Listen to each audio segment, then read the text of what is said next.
కాకినాడ జిల్లాలో చిన్న చిన్న సంఘటనలు తప్ప ఎటువంటి ఇబ్బందులు లేకుండా మే 13న పోలింగ్ ప్రశాంతంగా ముగిసిందని ఎస్పీ సతీష్ కుమార్ చెప్పారు.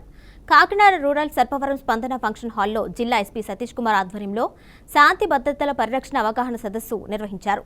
గెలిచిన వారు ఓడిపోయిన వారిపై ఎలాంటి దాడులు చేయకుండా రక్షణ కల్పించాల్సిన బాధ్యత అడ్మినిస్ట్రేషన్పై ఉందని ఎస్పీ వివరించారు. ఎన్నికల కేసులో ఇరుక్కుంటే పిల్లల భవిష్యత్తుపై ప్రభావం చూపుతుందని, కాబట్టి అందరూ జాగ్రత్తగా ఉంటూ అల్లర్లకు పాల్పడవద్దని ఎస్పీ సతీష్ కుమార్ సూచించారు.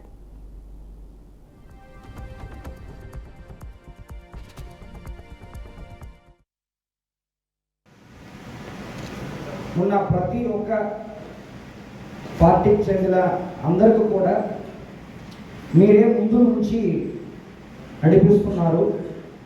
మీరందరూ కూడా ఇంపార్టెంట్ లీడర్స్.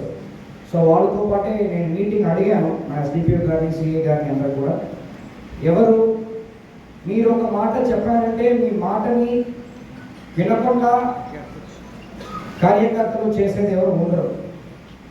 మీ మాట ఒక మాట చెప్పారంటే